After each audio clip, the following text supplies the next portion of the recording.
She stepped into the annex like nothing had changed. No schedule, no clearance, no apology. Camilla walked straight up to the sealed Range Rover once used by Queen Elizabeth and pointed. "Open it," she said. When the guard didn't move, she stepped closer. "I'm still your queen," she added. "You heard me, Sergeant. Unlock it." But what she didn't realize was that the man standing in front of her wasn't trained to obey power.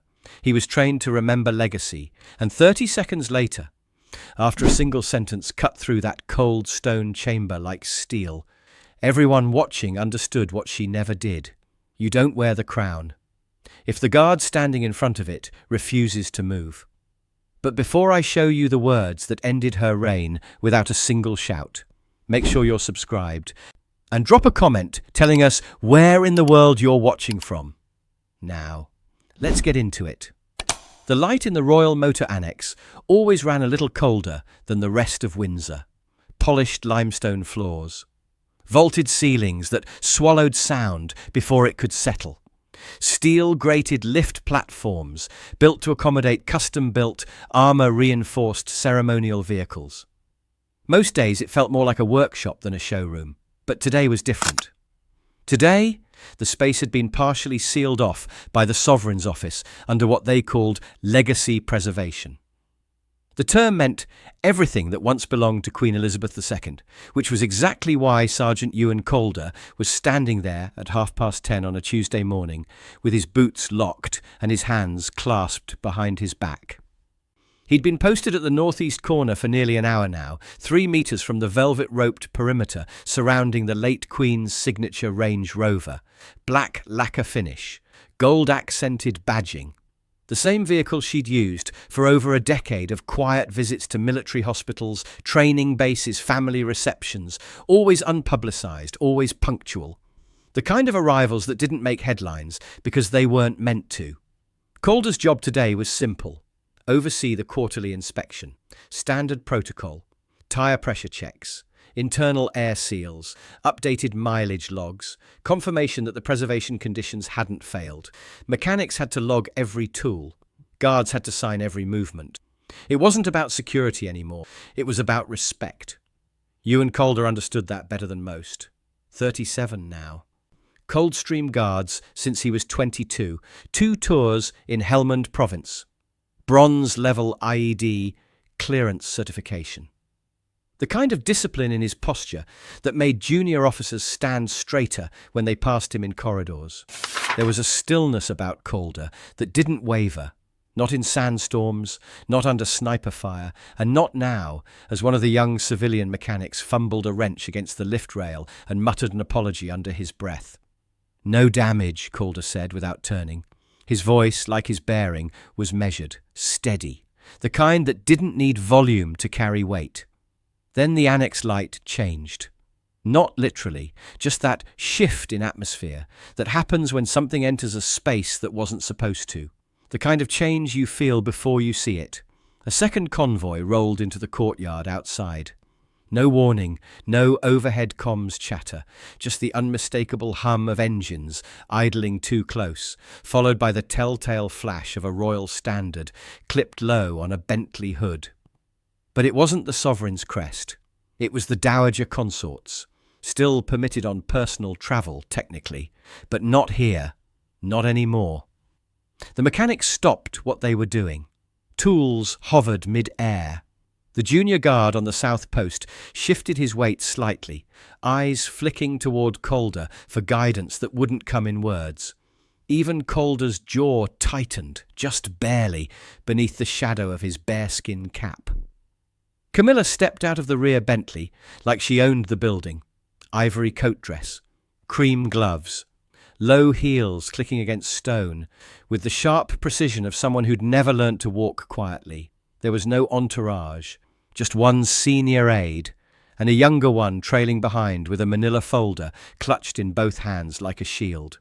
She wasn't smiling, no wave, no pleasantries, just a fixed gaze toward the sealed vehicle behind Calder, and a tension that spread through the room like cold air escaping containment. Her presence wasn't just unexpected, it was unauthorized. Not that she'd ever needed authorization before, but today something was different. The flags had changed. The seating charts had changed. Guest lists, carriage orders, the pageantry, all realigned now to a new monarch, and a legacy preserved rather than shared. And yet there she stood, right in front of Sergeant Ewan Calder, heels clicking closer across polished stone. The younger aide tried to keep pace, nearly tripping over the red safety line painted across the annex floor as he approached with the document folder half raised. "Ma'am, these are the clearance papers." Camilla waved him off without a glance. Her attention stayed locked on the black Range Rover behind the velvet ropes. It loomed there like a sleeping beast, untouched, sealed, immaculate. Across the roofline, the faint outline of the late Queen's royal cipher still shimmered beneath preservation lacquer. A ghost, a signature, a warning. Camilla took 2 more steps, then stopped just short of the barrier line. Her breath frosted in the cold annex air. Her chin rose. "Open it!" The command wasn't barked. It didn't need to be.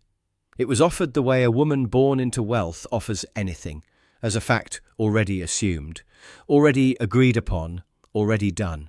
Sergeant Calder didn't move. For 3 full seconds, the annex hung in absolute stillness.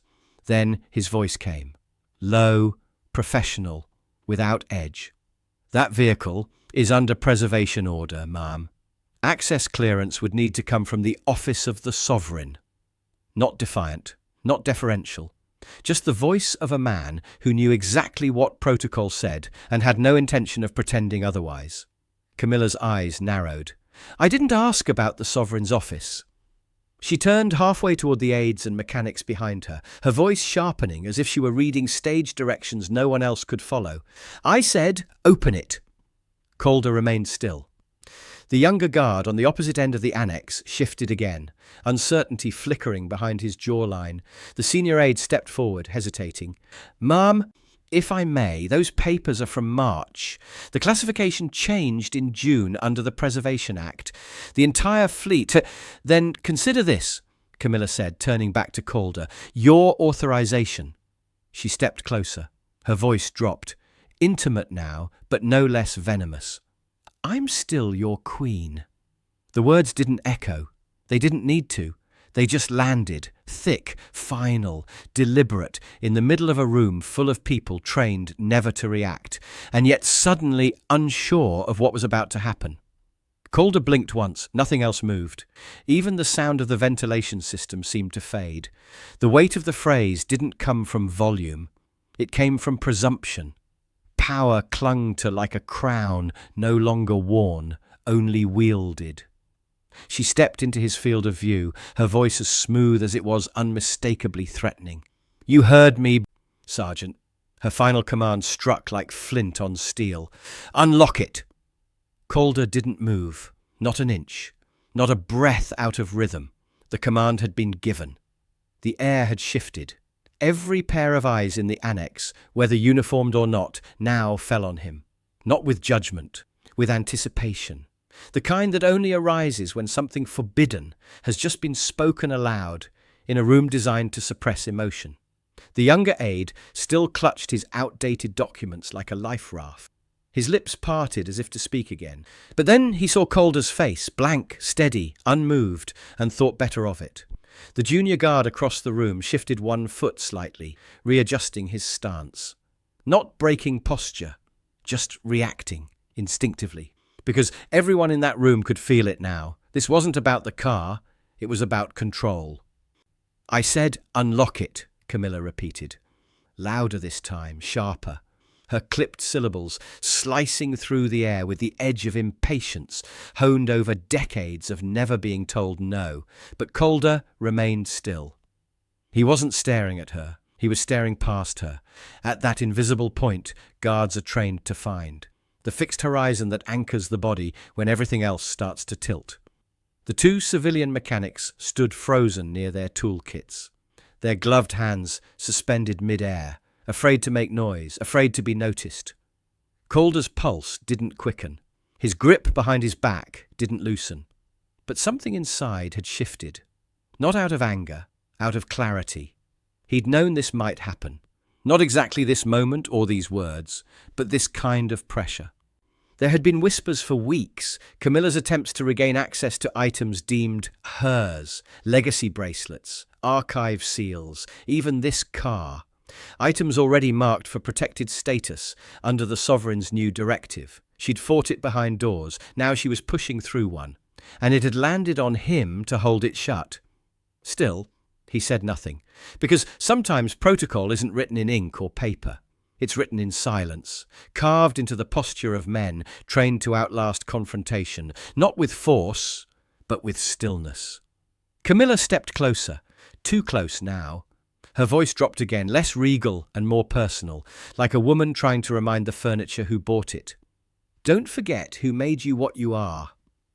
Calder's eyes didn't flinch, but something inside his mind locked into place. He'd heard that tone before, not in palaces, but in checkpoints, in desert heat, in the mouths of men who mistook silence for submission. The difference now was the uniform. Not his, hers. She wore the memory of a crown, like it was still weight on her head, but all it was now was noise. And still he didn't speak. Not yet, because he knew what she didn't. There are moments when breaking silence too soon is surrender, and others, very rare, very precise, when breaking it too late makes it meaningless. This wasn't time yet, but it was close. Camilla's eyes flicked with something new, confusion wrapped in pride. Her voice faltered just slightly. Well? That was when Calder lifted his eyes. He didn't move his body, didn't shift his weight. He just looked at her. And in that look, every inch of tension that had been held so tightly began to tighten just a little more. Camilla saw it. And she didn't like it. There was no defiance in his stare, no challenge. That might have been easier to handle. This was worse. His gaze was calm, steady, measured, as if she were the one under inspection. She took a step back, not out of fear, reflex. Then she smiled, not the warm kind, not for cameras, a thin, dry smile, one made of memory and bitterness, and the need to remind everyone in the room who had once walked through this palace with power unquestioned. She gestured lazily toward him, her hand slicing the air like she was clearing dust. You were common once, she said, loud enough for all to hear. Don't think that red jacket hides it. The room contracted. A single sentence had pulled every breath into tighter lungs. Near the western entrance, an older man in a pressed navy peacoat stepped closer to the threshold. 70, maybe older. Regimental pin on his lapel. Scots Guards, judging by the thistle emblem. His weathered hands gripped the doorframe, knuckles white. He'd been touring the annex with a small group, but now stood apart from them, eyes locked on the scene unfolding. He knew that tone. He'd heard it before, in Belfast checkpoints, in Aden compounds, in 100 places where men in uniform were reduced to something less than human by people who'd never worn one. His jaw worked silently, teeth grinding against words he wouldn't speak. Not yet, but his presence changed the room. A witness who understood. The young aide winced visibly. One of the mechanics turned away, his jaw clenching. Calder didn't move, didn't blink. The air in the annex no longer carried sound, it carried weight. Camilla kept going. You serve the crown, she said, pacing now, tight little steps in her heels. And I am the crown. That was it, the final overreach. The phrase landed with a kind of brittle finality, a historical lie dressed in silk, and every person in the annex knew it. Whether they'd admit it or not, whether they'd say it aloud or keep their eyes lowered like so many had for years. But Calder didn't lower his eyes. He opened his mouth, quietly, cleanly. Not any more, ma'am. The words weren't loud, but they didn't need to be. They slid across the polished floor like a dropped coin in a chapel, small, simple, and utterly shattering. Camilla's body stiffened. She turned sharply toward him, her expression tightening with fury dressed in formality. Watch yourself, Sergeant, she snapped. I am not one of your field officers. Calder didn't flinch. I have, ma'am, he replied, voice calm as still water. Every day of my service. Behind him, the sealed Range Rover sat in pristine silence, untouched, unclaimed. Just a relic of a different kind of authority, a different kind of crown, one built on quiet dignity, not noise. Camilla took one more step toward him, but this time she didn't speak, because somewhere behind her own certainty she could feel it. The moment was turning, the room had begun to slip out of her grasp, and the man in front of her, he wasn't the one being tested anymore. She closed the distance until they stood nearly eye to eye. She was shorter, but you wouldn't have known it from her posture. Her spine was steel, her voice sharpened to a point. You forget your oath, she said. I am still your queen. The annex stood in absolute silence, not just quiet, but that deeper stillness, the kind that comes before a thunderclap or a verdict. The junior guard across the room shifted again, but only slightly. Calder didn't move, didn't flinch, but this time he spoke. And the moment he did, the room changed. The woman I swore to protect, he said evenly, never needed to say it. The words were clean, unrushed, measured like drill cadence, but each one struck like the sound of boots on parade ground marble, unmistakable and immovable. Gasps didn't echo, they compressed. Tight lungs, wide eyes, the slow realization that something irreversible had just been spoken aloud. Camilla didn't reply at first. Her eyes scanned his face, searching for the insubordination she thought she'd find. But it wasn't there, only clarity. Calder continued, Respect isn't worn, ma'am, it's remembered. And the memory you're standing in front of, he glanced toward the sealed Range Rover, belongs to her. The junior aide shifted uncomfortably. Even the mechanics, two men whose job didn't require them to understand the room's emotional temperature, stood frozen, their expressions unreadable, but their posture speaking volumes. Camilla straightened again, but something in her shoulders had shifted. The lines of power, long assumed, were no longer being followed. That tone, she said coldly, will cost you your post. Calder's eyes didn't break from hers, but this time a shadow passed through them. Not fear, not regret, resolve. Maybe, he replied. He didn't raise his voice. He didn't lean forward, but somehow he filled the annex. Maybe it will, he paused, but silence would cost me my name. There it was, the inversion. The room had stopped being a place of royal business. It had become something else, something moral, something heavy. The kind of space where you don't speak unless your words can hold their own weight. Camilla felt it too, that shift, that slow, silent rotation of the world around her. She'd been born into the centre of attention. Now she stood at the edge of something larger than her title. The annex didn't erupt. There were no cheers, no applause, just a long, sacred silence. But in that silence, authority had changed hands, and nobody needed to say it. Calder took a half step forward. Not a lunge, not a break in the posture, just the precise, trained movement of a soldier requesting space to speak freely in the presence of someone who no longer truly held the room. Camilla didn't stop him. Neither did anyone else. He didn't raise his voice. He didn't need to. You say you're still our queen, Calder said, his voice low and level. But queens don't seize what was trusted to memory. His eyes shifted toward the Range Rover behind him, sleek, sealed, and sacred in ways that had nothing to do with horsepower or craftsmanship. He gestured gently toward it with a single gloved hand. That car carried her through more than parades, he said. It took her to funerals, wounded soldiers, widow receptions where she sat for hours, just listening. No cameras, no ribbon cutting, just her showing up. The weight of those words settled across the annex, like dust disturbed in a locked room. My father was a Royal Fleet technician, Calder continued. 32 years of service. He polished these very wheels in silence. He knew they'd never put his name in the paper. That was fine by him. Calder's voice softened, but didn't weaken. I was 12 when I watched a visiting minister snap his fingers at my father during an inspection. Called him boy in front of the entire motor pool. My dad was 43, had 2 sons at home, a mortgage, a spotless service record. He paused, the memory crystallizing in the cold air. He didn't react, just nodded, kept working. But that night at dinner, his hands shook when he tried to cut his food. My mother had to finish for him. I asked him why he didn't say something. He told me, "Son, dignity isn't keeping your pride, it's keeping your purpose." Calder's eyes found Camilla's again.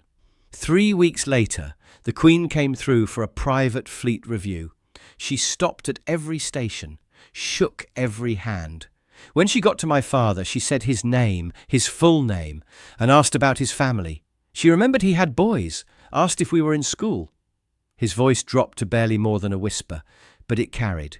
He came home that night and didn't shake at all, because real duty never asks for credit, and the woman in that car never forgot his name. Camilla stood motionless, but something behind her eyes shifted. It wasn't confusion. It was discomfort. Real, involuntary discomfort, the kind that rises when truth gets too close to skin. Calder glanced back at the Range Rover. This car wasn't just a symbol.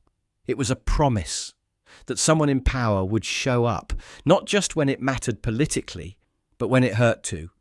He paused, letting the silence stretch, then turned his eyes back to her. We guarded her life, and you guarded her image. Camilla inhaled sharply, as if struck, but she didn't interrupt. Not now. Calder took another breath.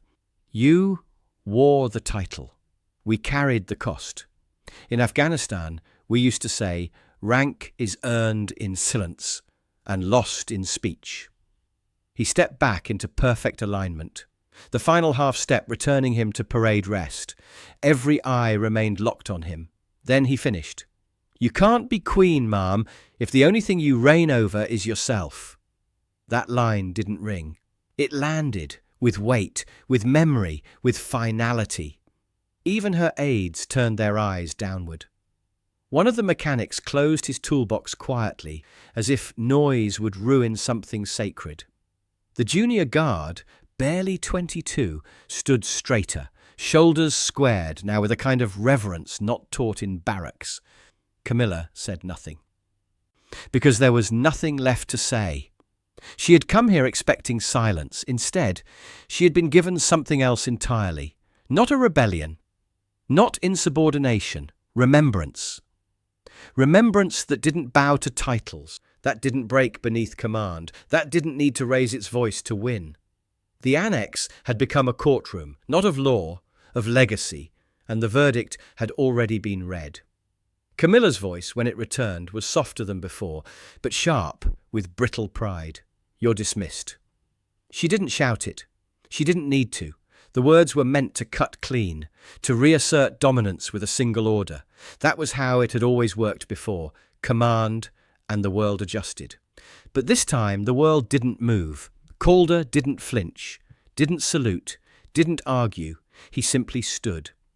And in that moment, something subtle happened. Not to him, to her. Camilla looked around the annex, really looked, and realized that the silence wasn't with her. It was around her. The power she assumed would follow her out of loyalty had stopped following. She turned toward her senior aide, expecting reinforcement. He didn't meet her eyes. His lips pressed into a tight line, hands were folded behind his back, in the posture of someone who no longer wanted to be noticed. Even the younger aide, until now too nervous to breathe, held his folder slightly lower, as if trying to disappear into the background of a scene he no longer believed in. And then a voice, quiet but unmistakable, came from behind. "Ma'am?" It was the head conservator, Mr. Elwood. Grey hair, pressed trousers, clipboard tucked respectfully under one arm. He rarely spoke unless protocol demanded it. Now it did.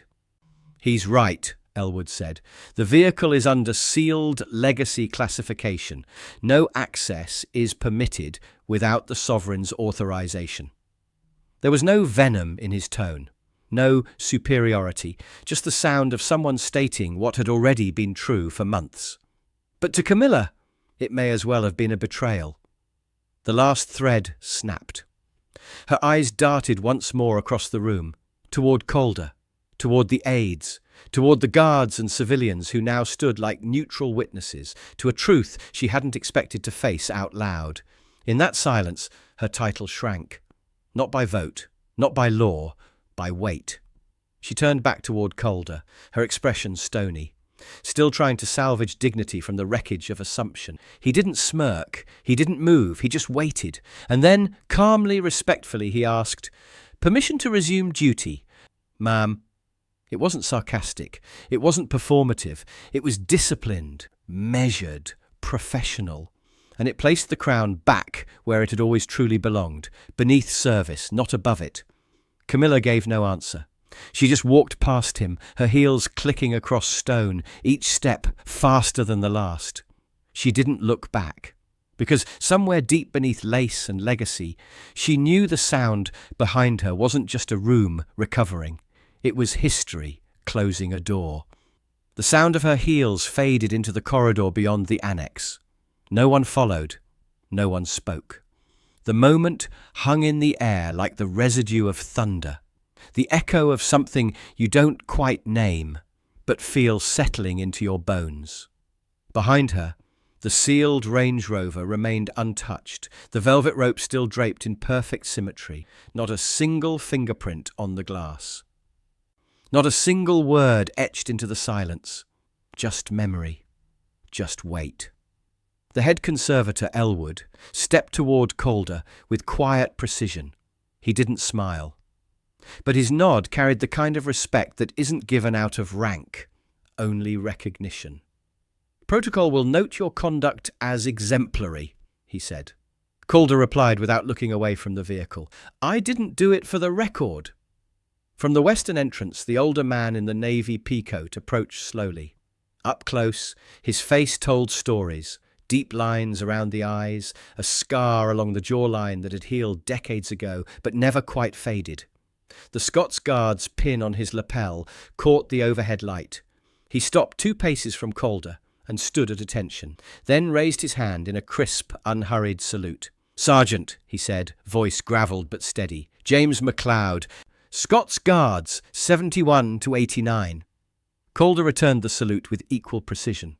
"Served under 3 monarchs," MacLeod continued, "guarded 2 of them personally, but I never once heard Elizabeth demand respect." His eyes glistened, but his voice stayed firm. "She earned it by showing up, just like your father, just like you did today." He lowered his hand. "That uniform looks right on you, son." Then he turned and walked back toward the entrance, shoulders still square despite the years, leaving Calder standing just a little straighter than before. The younger guard, still posted at the opposite pillar, whispered low, "Think she'll come back?" Calder didn't answer right away. When he did, it was barely more than a breath. "Not here, not again." The young guard shifted slightly, working up courage. "Sergeant, was it worth it? The post, I mean.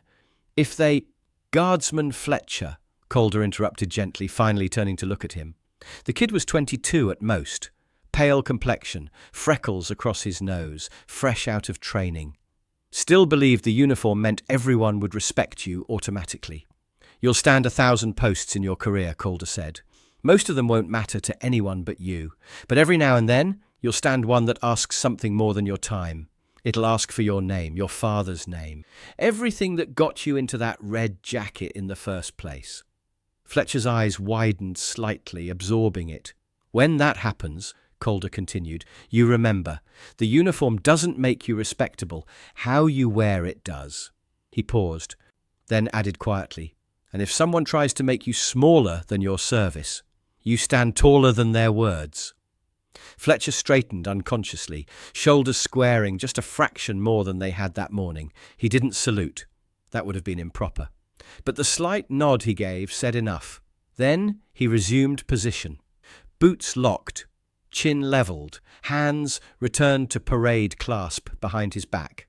The red of his tunic settled under the cold lights. The tall black bearskin hat of the Royal Guard sat unmoving atop his frame, like the seal of a nation that did not blink. The annex returned to its rhythm by late afternoon. Toolbox lids closed. Reports were logged. The velvet rope was rechecked, retied, and signed for. But something in the room had shifted, not physically. Nothing had moved. But the silence now felt earned, not enforced, as if everyone inside had agreed, without saying a word, that whatever had happened earlier would not be forgotten. Not because it was dramatic, because it was true. Calder stayed on post until the hour turned. At exactly 4 o'clock, a junior officer approached with a quiet nod, handing him a sealed envelope, thick cardstock, marked with the sovereign's black and gold insignia. Calder accepted it without ceremony, tucking it into the inside pocket of his uniform jacket. He didn't open it. He didn't need to. By the time he was off duty, and the compound gates had closed for the day, the sun was sinking low across Windsor's outer wall. A pale orange cut across the east windows of the annex, casting long shadows from the storage crates and motor lifts. Calder walked the interior perimeter once more, not as a guard, just as a man retracing a memory. He paused beside the sealed Range Rover. The tarp was back in place now, every edge tucked precisely, weighted corners resting where the Queen's wheels had once idled during silent arrivals. On the bonnet, faint outlines of where wreaths had been placed still remained, marks no polish could erase. Calder stood there for a moment, then bowed his head. "Rest easy, ma'am," he said quietly. He didn't say her name. He didn't need to. A breeze passed through the annex doors behind him, barely enough to stir the air, but just strong enough to lift the edge of the tarp for half a second before settling again. He didn't smile. He just stepped back, turned on his heel, and walked out. Shoulders square, boots measured, silence returned. Behind him, the annex lights flickered once as the system reset. And the door clicked shut on a day the monarchy would never publicly record. But those who were there, they'd remember. Because sometimes a reign doesn't end with abdication. It ends with the refusal of a man in red to move. Should a royal guard stay silent when loyalty itself is twisted into command? And do you think Queen Camilla ever understood what really ended her reign that day? The truth or the silence that followed it? Let us know in the comments below. If this story moved you, even just for a moment, hit like, subscribe, and turn on the notification bell so you don't miss tomorrow's video. Share this one with someone who still believes respect can't be ordered. It has to be earned. There's another true-to-life Royal Guard story waiting for you on screen right now. Watch that next. And I'll see you tomorrow at the same time with another chapter in the legacy no crown can silence. Thanks for watching. And remember, we all wear someone's name. Make sure you honor it.